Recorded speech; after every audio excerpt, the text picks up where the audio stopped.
और अगर विवेक ही नहीं उत्पन्न हुआ है तो आपको सत्य और असत्य का ज्ञान नहीं होगा। कहा गया है कि संसार के जितने रिश्ते हैं, जितने स्थल हैं और जितनी वस्तुएं हैं, ये कब तक रहती हैं? जब तक सत्य का ज्ञान नहीं होता है। कहा गया है सत जानी जग जाय हेराई और जागत जथा स्वप्न भ्रम जाई। सत्य जानने के बाद यह संसार उसी प्रकार से गायब हो जाता है। संसार के सारे रिश्ते, सारे वस्तु, सारे स्थल इस तरीके से गायब होते हैं जैसे स्वप्न देखा जाए और जागने के बाद स्वप्न की दुनिया गायब हो जाती है। उसी तरीके से यह संसार तभी तक रहता है जब तक सत्य का ज्ञान नहीं होता है। सत्य और असत्य को अलग विवेक ही करता है। कहा गया है सत्य और असत विवेक दिखाई। और यह विवेक भी अगर उत्पन्न नहीं हुआ है, ऐसे लोगों के लिए कहा गया है कि उन्हें सत्संग करना चाहिए, क्योंकि हरि बिनु सत्संग विवेक न हो। जब तक सत्संग नहीं करेंगे, संत का संग नहीं करेंगे, तब तक विवेक उत्पन्न नहीं होगा।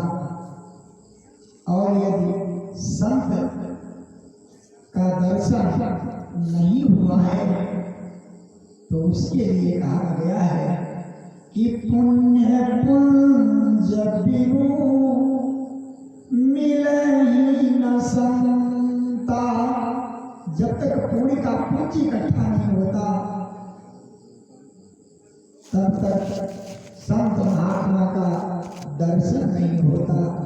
आप देख करके भी अनदेखी कर देंगे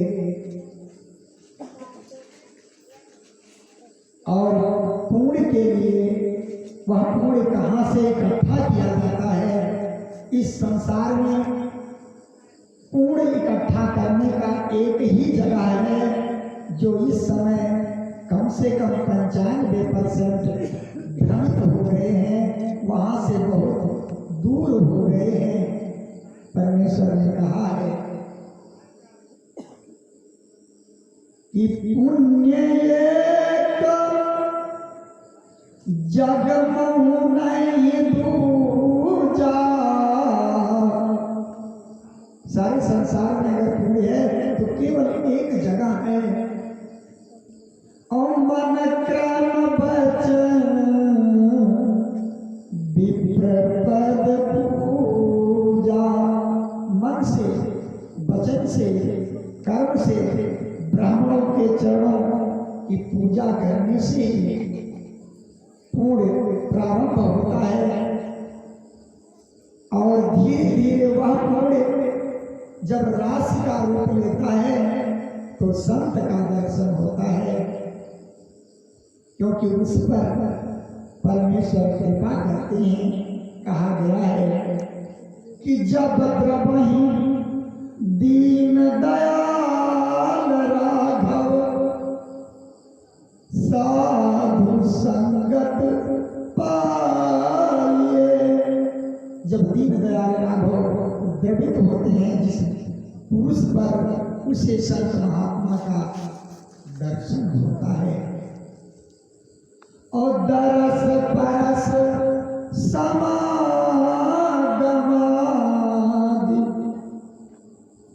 पाप राशि नसाए। उनके उनके दर्शन से, स्पर्श अर्थात प्रणाम करने से, उनसे मिलने से पाप राशि समाप्त हो जाता है। कहा गया है कि जे नहीं साधु संग अनुराग, परमेश्वर ने कृपा करके संत महात्मा का संग दर्शन आपको सुलभ कर दिया, लेकिन आपके अंदर संत महात्मा के प्रति अनुराग नहीं उत्पन्न हो रहा है, प्रेम नहीं उत्पन्न हो रहा है। जे नहीं साधु संग अनुरागे, परमार्थ पथ विमुख भागे, वो परमार्थ अर्थात सत्य पथ से विमुख हो गए हैं, उल्टा चल रहे हैं। इसलिए संत महात्मा के मिलने के बाद, परमात्मा की कृपा करने के बाद भी संत महात्मा से अनुराग नहीं होता है, क्योंकि उनकी उस समय अभाग्य दशा चल रही है। इस तरीके से पूर्ण से महात्मा को और महात्मा के संग से सत्संग करके विवेक को प्राप्त करना चाहिए। विवेक के द्वारा